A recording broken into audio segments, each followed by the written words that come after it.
বারুইপুরের Champahati panchayat voter বেড়ে গেছে, এ নিয়ে চূড়ান্ত মিথ্যাচার এবং কুৎসা করছে বিজেপি।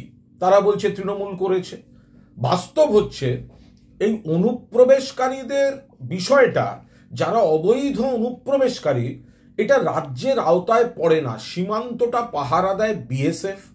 সেখান থেকে গাফিলতি আছে বলে অনুপ্রবেশকারী ঢুকছে, এবং আমরা সতর্ক বলে, রাজ্য সরকার সতর্ক বলে, রাজ্য প্রশাসন সতর্ক বলেই কিন্তু এটা ধরা পড়ছে যে কে কোথাও যদি ভোটার লিস্টে উঠে যায়।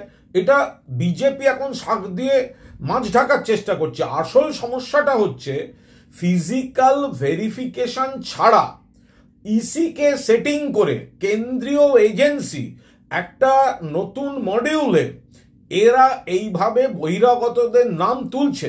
এরা কিন্তু এই অন্য রাজ্যগুলোর পর, মহারাষ্ট্র বা অমুক রাজ্যগুলোর পর বাংলাকে টার্গেট করে ভোটার তালিকায় কারচুপি করছে। ফিজিক্যাল ভেরিফিকেশন নয়, কে ধরলো?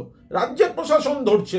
তো সুতরাং তৃণমূলের দিকে আঙুল না তুলে তৃণমূল বিজেপির এই চক্রান্ত ইসির একাংশকে সেটিং করে ফিজিক্যাল ভেরিফিকেশন ছাড়া ভোটার তালিকায় অনলাইন সিস্টেমে ভুতুড়ে ভোটার ঢোকাচ্ছে। এটা গভীর চক্রান্ত।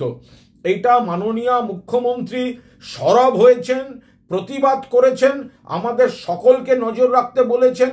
প্রশাসন পুরোটা এই স্ক্রুটিনি বা যেখানে যা নজর রাখার দরকার তা করছে। আমরা পুরোদস্তু সতর্ক আছি। আর ইসির একাংশের সঙ্গে সেটিং করে এত বড় বিপজ্জনক খেলাটা এরা খেলছে বাংলায়, এটা কোনো অবস্থাতেই এইসব ছলচাতুরি সফল হতে পারবে না।